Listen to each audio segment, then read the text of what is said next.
سلام به همه دوستان فانتزی.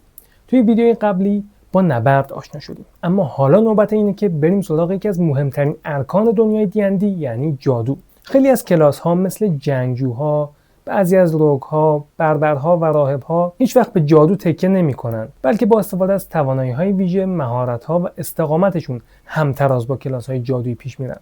اگر کلاسی که ساختید جادویی نیست، نیازی نیست خودتون رو درگیر قواعدی که داخل این ویدیو گفته میشه بکنید.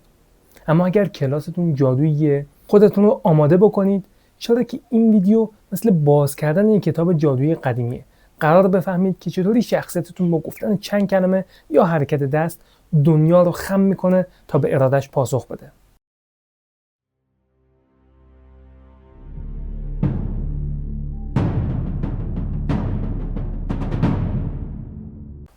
جادو توی دی یعنی هدایت انرژی نامرئی و خام این دنیا و تبدیلش به اثری ملموس. جادو میتونه خیلی ساده باشه، مثل روشن کردن یک اتاق تاریک، یا عظیم و ترسناک باشه، مثل فراخوانی یک طوفان آتش. اطلاعات مربوط به هر جادو داخل کارتش نوشته شده. بریم سراغ این که هر کدوم از این اطلاعات چه معنایی دارن. هر جادو از لول 0 تا 9 دسته‌بندی میشه. جادوهای لول 0 که ساده ترین ها هستن و اصطلاحاً بهشون میگن کنتریپ. جادوهای لول 1 تا 9 هر چقدر لول بالاتر میره جادو قوی تر میشه و انجام اون نیاز به دانش و انرژی بیشتری داره. مثلا جادوی ماجیک میسایل که 3 گلوله انرژی جادویی به سمت هدف میفرسته یک جادوی لول 1 محسوب میشه. جادوی افسانه‌ای ویش که هر آرزویی رو برآورده میکنه توی لول 9 قرار داره. دقت کنید که لول جادو و شخصیت یکی نیستن و این دوتا مفهوم کاملا جدا هستن. لول شخصیت 1 تا 20 و به مرور که توی داستان پیش میرید، راوی توی نقاط مشخصی بهتون اجازه میده که لول اپ کنید. ولی لول جادو نشون دهنده انرژی که نیازه تا اون جادو اجرا بشه. یعنی اگر شخصیتتون لول 9 باشه، لزوما نمیتونه جادوهای لول 9 رو اجرا کنه. هر کلاس جدول مخصوص خودش رو داره که نشون میده توی هر لول شخصیت به چه لول جادویی دسترسی داره. هر کلاس روش خاص خودش رو برای یادگیری و اجرای جادو داره. بعضی از کلاس‌ها مثل جادوگر، دروید، پالادین و رنجر این لیستی از جادو دارن و هر روز میتونن تعدادی از داخل این لیست رو آماده بکنن. به این معنا که وقتی استراحت طولانی انجام میدن، روی چند تا از این جادوهای داخل لیستشون تمرکز میکنن و فردای اون روز فقط میتونن اون جادوها رو انجام بدن. بعضی از کلاس‌ها مثل ساحره تعداد محدودتری از جادوها رو یاد میگیرن، ولی اون جادو همیشه همراهشون هست و همیشه آمادهشون دارن. ولی عوضش نمیتونن عوضش کنن تا زمانی که لول اپ کنن. هر کدوم مزایا و معایب خودش رو داره. شما ممکنه که 10 ها جادوی لول 1، 2، 3 یا هر لول دیگه‌ای رو آماده داشته باشید. اما شما شارژ محدودی برای انجام هر کدوم از این جادوها توی هر لول دارید. به این شارژ محدود میگن اسلات جادو. هر بار که یک جادو رو اجرا میکنید، یک اسلات جادو توی اون لول مصرف میکنید. با استراحت طولانی اسلات های خرج شدهتون دوباره برمیگردن. اسلات های جادو همیشه برای تازه واردهای کم گیج کننده است. برای همین من یه مثال ازش میزنم. لطفاً دقیق به این مثال گوش بدید. من قول میدم که راحت براتون جا میفته. فرض کنید شما یک کیف پر از سکه های جادویی دارید. هر سکه ارزش خاصی داره که با یه عدد روش مشخص شده. هر چقدر عدد بالاتر ارزشش بیشتر. هر بار که جادو اجرا میکنید اول به لولش نگاه میکنید. بعد باید ببینید توی این کیف پول آیا سکه‌ای که مقدار ارزشش همونقدر باشه رو دارید. جادوهای قوی تر نیاز به سکه‌هایی با ارزش بالاتر دارن. بعد از یک استراحت طولانی همه سکه ها به کیف شما برمیگرده. توی ذهنتون اسلات رو اون سکه های جادویی در نظر بگیرید. برای مثال پالادین من توی لول 5 4 اسلات لول 1 و 2 اسلات لول 2 داره. پالادین از یک اسلات لول 1 برای جادوی کیور وونز استفاده میکنه. حالا 3 تا اسلات لول 1 باقی میمونه. بعد یک اسلات لول 2 برای جادوی فایند استیت خرج میکنه. حالا فقط یک اسلات لول 2 باقی میمونه. میتونه همون جادوها رو دوباره اجرا کنه یا جادوهای دیگر، اما هر بار باید اسلات مناسب رو خرج کنه. علاوه بر اون میتونه جادوی لول پایینتر رو با اسلات لول بالاتر اجرا کنه، اما برعکسش غیر ممکنه. مثلا اگر من تمام اسلات های لول 1 رو مصرف کنم، میتونم از اسلات لول 2 برای اجرای جادوهای لول 1 استفاده کنم.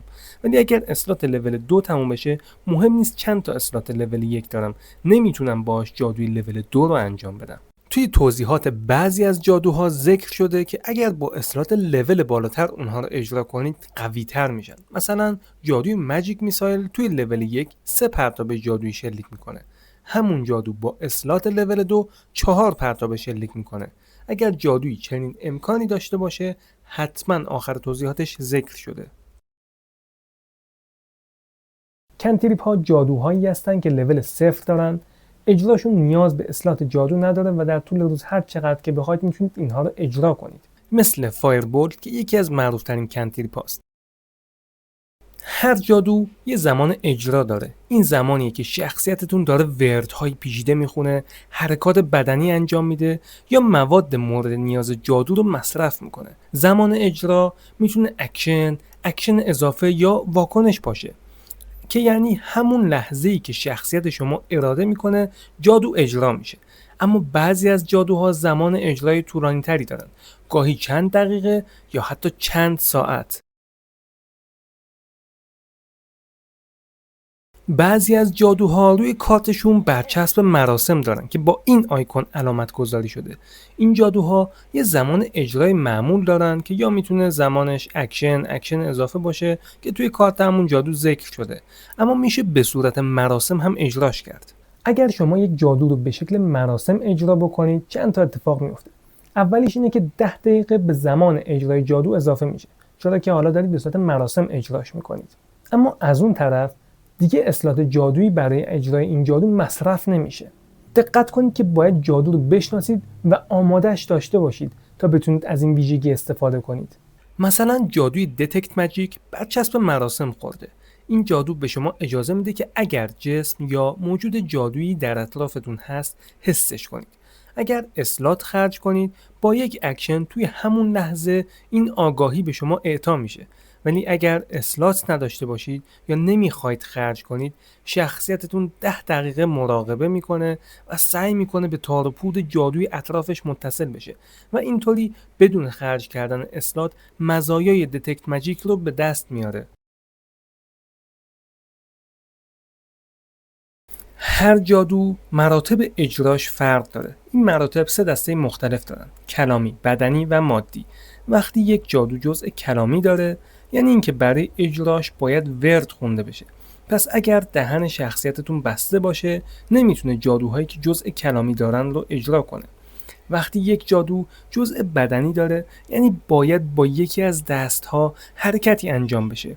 پس اگر هر دو دست شخصیتتون مشغول نگه داشتن چیزی باشه یا دستبند خورده باشه، شخصیتتون توانایی انجام جادوهایی که جزء بدنی دارن رو نداره. جزء مادی یعنی برای اجرای اون جادو به مواد خاصی نیاز است. هر موقع ماده نیاز باشه، توی آخر توضیحات این مواد ذکر شده. اکثر این مواد خیلی ساده هستن، مثلا شن، اسفنج، چند تا تیکه استخون. اگر مواد به این شکل باشن، مجری جادو به خود اون مواد نیاز نداره، چرا که کانون جادویی این نیاز رو برطرف میکنه. کانون جادویی میتونه چوب جادو، میله جادویی، عصا یا هر چیز دیگه‌ای که میخواید باشه. اگر شخصیتتون کانون جادویی نداره، باید کیسه مواد جادویی همراهش باشه. اما جادوهایی که جزء مادی دارن یه استثنا هم دارن. اگر ذکر شده باشه که در طول جادو مواد مصرف میشن یا مواد جادویی ارزش گذاری شده باشه، مثلا نوشته الماسی به ارزش 1000 سکه، این جادوها نیاز دارن که حتما اون ماده خاص داخل وسایل شخصیت شما باشه. هر جادو برد مشخصی داره که نشون میده تا چه مسافتی میتونید اون رو اجرا کنید. برد خود فقط روی خود مجری جادو اثر میذاره. برد لمس یعنی اینکه باید هدف رو لمس کنید، مثل کیور وونز که با تماس دست زخم ها رو درمان میکنه. میتونید با لمس یا زخم های خودتون رو درمان کنید یا زخم های یارتون. بعضی از جادوها رو هم بردشون رو بر اساس فوت نوشتیم. مثلا جادوی معروف فایربال با برد 150 فوت یا 30 مربع. بعضی از جادوها هم برد بی‌نهایت دارن، مثل تلپاتی که پیام رو بدون محدودیت مسافت میفرسته. مدتی که آثار جادو باقی میمونن برای هر جادو متفاوته. این مدت زمان میتونه فوری باشه، یعنی اینکه همین که اجرا شد اثرش بروز میکنه و به پایان میرسه. برخی دیگه از جادوها چند دور در نبرد، دقیقه، ساعت یا حتی سال اثرشون باقی میمونه. برخی دیگه از جادوها هم محدودیت زمانی ندارن و تا زمانی که باطل یا نابود بشن باقی میمونن. بعضی از جادوها برای ادامه اثر نیاز به تمرکز دارن. اگر تمرکز شخصیتتون قطع بشه، جادو فوراً تموم میشه. اگر کارت جادو رو نگاه کنید، جادوهای تمرکزی با این علامت مشخص شدن و حتی اکثر مدت اثرش هم زیرش یادداشت شده. هر وقت بخواید بدون نیاز به اکشن میتونید تمرکز رو قطع کنید. حالا چه چیزایی تمرکز شخصیتتون روی اون جادو رو به هم میریزه؟ اولیش اجرای یه جادوی دیگه است که اون هم به تمرکز نیاز داره. پس در آن واحد شما فقط میتونید روی یک جادو تمرکز داشته باشید. دومیش آسیب دیدنه. اگر شخصیتتون آسیب ببینه، باید تاس نجات استقامت با درجه سختی 10 یا نصف آسیب، هر کدوم که بیشتر باشه، بندازه تا معلوم بشه که آیا تمرکزش رو میتونه حفظ بکنه یا نه. تو شرایط خاص مثل طوفان یا زمین لرزه شدید، ممکنه که راوی از شما بخواد که یک تاس نجات استقامت بندازید تا مشخص بشه که آیا تمرکزتون روی جادو حفظ میشه یا نه. هر جادو متعلق به یک مکتب خاصه. مکاتب رو صرفاً جهت اطلاع عمومی تو معرفیشون میکنم، چون توی بعضی از کلاس ها یا زیر کلاس ها توانایی هایی وجود داره که مثلا میگه از فلان مکتب 3 تا جادوی دلخواه انتخاب کنید، وگرنه به صورت کلی اصلا نیازی نیست بدونید جادوهاتون از چه مکتبی هستن. مکتب محافظت بیشتر روی جادوهایی مثل ساخت سپرهای جادویی، دفع حملات یا باطل کردن طلسم‌های دشمن تمرکز داره، مثل جادوی شیلد که یک سپر جادویی فوری ایجاد میکنه، یا کانتر اسپل که میتونه جادوی حریف رو خنثی کنه. از طرفی مکتب احضار به جادوهایی میپردازه که موجودات رو احضار میکنن، اشیا رو از هیچ خلق میکنن یا حتی انتقال فوری رو ممکن میسازن، مثل سامن بیست که یه حیوان رو به کمک جادوگر میاره، یا میستی استپ که بهش اجازه میده یه تلپورت کوتاه انجام بده. اگر بخوایم از مکتب غیبدانی حرف بزنیم، اینجا جادوها بیشتر حول پیشبینی آینده، خوندن ذهن دیگران یا پیدا کردن اشیای گم شده میچرخن. جادوهایی مثل detect thoughts که افکار طرف مقابل رو فاش میکنه، یا identify که ماهیت جادوی یک شی رو مشخص میکنه. مکتب افسون روی کنترل ذهن و رفتار دیگران کار میکنه، مثل چارم پرسن که طرف رو طوری تحت تاثیر قرار میده که به نفع جادوگر رفتار کنه، یا هولد پرسن که میتونه یه نفر رو به طور کامل فلج کنه. برای کسایی که دنبال قدرت خالص جادویی هستن، مکتب انرژی گزینه مناسبیه. اینجا جادوها بیشتر حمله‌ای هستن، از فایربال معروف که یه انفجار آتشین ایجاد میکنه تا لایتنینگ بولت که صاعقه رو به صورت خطی و به سمت دشمنا پرت میکنه. اما اگر دوست دارید دشمنا رو گمراه کنید، مکتب وهم به کار میاد. جادوهایی مثل ماینر ایلوژن که صدای تصویر کوچیک جری ایجاد میکنه، یا اینویزیبیلیتی که شخصیت رو ناپدید میکنه، از ابزارهای این مکتب هستن. جادوهای مرده‌خوانی ترسناکترن. این مکتب به کار با مرگ و انرژی حیاتی مربوط میشه، از احیای مردگان با انیمیتد تا جادوهایی مثل ومپایریک تاچ که زندگی رو از قربانی میمکه، و در نهایت مکتب ترادیسی که به جادوگر قدرت تغییر شکل و تبدیل مواد رو میده، مثل پلیمورف که یه نفر رو میتونه به حیوان تبدیل کنه، یا فلای که بهش توانایی پرواز رو هدیه میده. پس هر کدوم از این مکتب ها ویژگی های منحصر به فرد خودشون رو دارن. بعضی از جادوها ناحیه اثر دارن، یعنی به جای اینکه فقط روی یه هدف مشخص تاثیر بذارن، یه محدوده رو تحت تاثیر قرار میدن. نحوه اثرگذاری این جادوها میتونه شکل‌های مختلفی رو داشته باشه. مثلا جادوهای مخروطی مثل برنینگ هندز از دست جادوگر زبانه میکشه و همه چی رو توی یه مسیر مخروطی شکل آتیش میزنه. یا جادوهای کروی مثل همون فایربال هستن که یک گوی آتشین ایجاد میکنن و هر چیزی توی شعاع انفجار باشه رو نابود میکنن. بعضی جادوها هم اثر مکعبی دارن، مثلا سایلنس که یه فضای مکعبی شکل رو کاملا بی صدا میکنه و هیچ صدایی از اون محدوده به بیرون در نمیاد.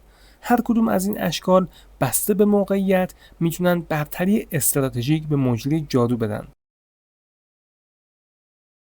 بعضی جادوها به هدف شانس فرار میدن. توی این جادوها ذکر شده که هدف باید در یک تاس نجات موفق بشه. مثلا توی جادوی فایربال گفته شده که هدف باید یک تاس نجات چالاکی بندازه. اگر موفق بود نصف آسیب رو دریافت میکنه. درجه سختی که هدف شما باید رد کنه همون عدد تاس نجات جادو هست که اینجا ذکر شده. سیستم شخصیت ساز خودش اتوماتیک این رو محاسبه میکنه، ولی نحوه محاسبهش رو توی توضیحات هر کلاس جادویی ذکر کردم. بعضی جادوها نیاز دارن که شما حمله ای رو انجام بدید. مثلا برای جادوی ری آف فراست باید یک تاس حمله بریزید و افزونه جادو رو بهش اضافه کنید. افزونه جادوی شما هم اتوماتیک محاسبه شده و جلوی هر کدوم از این جادوها نوشته شده. جادو فقط برای آسیب زدن نیست. در واقع یکی از جذابترین کاربردهای جادو حل چالش‌های غیر جنگی و حمایت از همگروهی است. تصور کنید توی یه دژ تاریک گیر افتادید و هیچ چراغی ندارید. یه جادوی لایت ساده میتونه راهنمای شما باشه. یا وقتی یکی از اعضای گروه به شدت زخمی شده، جادوی کیور ووندز یا هیلینگ ورد میتونه جان اون رو نجات بده. حتی جادوهایی مثل فدر فال برای سقوط آرام یا واتر بریثینگ برای تنفس زیر آب میتونن موقعیت‌های مرگبار رو به موقعیت‌های قابل مدیریت تبدیل کنن. پس یادتون باشه جادو همیشه مشت آهنی نیست. بعضی وقتا یک دست یاری دهنده است. دقت کنید که لازم نیست هیچ کدوم از این قواعد رو حفظ بکنید. تمام موارد داخل کارت‌های جادو ذکر شده و اگر به کمکی هم نیاز داشتین قطعاً راوی بهتون کمک میکنه. اما اگر دوست دارید حرفه‌ای‌تر بشید میتونید قوانین مربوط به جادو رو توی قسمت راهنمای بازیکن مطالعه کنید.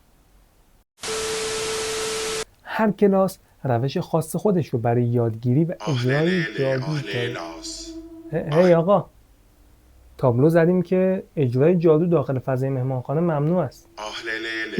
باز داره انجام میده. تیرلن فکر کنی خودت بلدی؟ تیرلن حالا آوار کاداور هم نمیزدی اوکی بود. الان جنازه رو چیکار کنیم آخه؟ توبلن بیلو بردا بریم.